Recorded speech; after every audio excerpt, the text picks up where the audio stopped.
28 রমজানের রাতে একটি আমল করুন, পাহাড় সম পরিমাণ ঋণ আল্লাহ রাব্বুল আলামিন দূর করে দিবেন। আপনার কত ঋণ আছে, কত কোটি হাজার টাকা ঋণ আছে, নবীজি শেখানো এই দোয়াটা আপনাদেরকে বলে দিচ্ছি, সিক্রেট দোয়া। আপনি এই গোপন আমলটা করেন, কোরআনের একটা আয়াতের আমল করেন, পাহাড় সম পরিমাণ কোটি টাকা ঋণ আল্লাহ রাব্বুল আলামিন আপনার দূর করে দিবেন। ঋণ হলো সবচাইতে ভয়ানক বিষয়। আরবিতে বলা হয়েছে আল কর্জু মিকরাতুল মুহাব্বা, ঋণ ভালোবাসার কাছে স্বরূপ। ঋণের কারণে সম্পর্ক নষ্ট হয়, ঋণের কারণে বাড়ি ঘরে মানুষ থাকতে পারে না, ঋণের কারণে মানুষ প্রবাসে গিয়ে পর্যন্ত স্ট্রোক করে মারা যায়। এত ভয়াবহ একটা বিধি। আপনি যদি মাফ পেতে চান, আপনার ঋণগুলো যদি পরিশোধ করতে চান, এই চমৎকার কোরআনের সূরা আল ইমরানের আয়াতের আমলটা করে দেখেন। 28 রমজানের রাতে আপনার ভাগ্য খুলে যাবে। আল্লাহ তাআলা পাহাড় সম পরিমাণ ঋণ আল্লাহ তাআলা লাঘব করে দিবেন।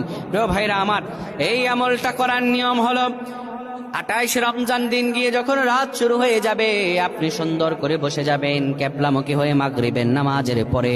আপনি কোরআন আল কারীমের সূরা আল ইমরানের আয়াত, এটি হলো ওয়া তারযুকু মান তাশাউ বিগাইরি হিসাব, ওয়া তারযুকু মান তাশাউ বিগাইরি হিসাব 99 বার পড়বেন।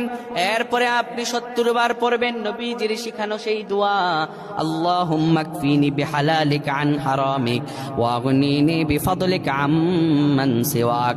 আমার নবীজি বলেন, তোমার যদি পাহাড় সম পরিমাণ ঋণ থাকে আর তুমি যদি এই দোয়াটি পড়তে পারো, আমার আল্লাহ রাব্বুল আলামিন তোমার পাহাড় সম পরিমাণ ঋণ দূর করে দিবেন। তোমার ঋণগুলো দেওয়ার মতো আল্লাহ তৌফিক দান করে দিবেন, তোমার অভাবগুলো দূর করে দেবেন, রিজিকের ভালো ব্যবস্থা করে দিবেন। আল্লাহুম্মা আমিন।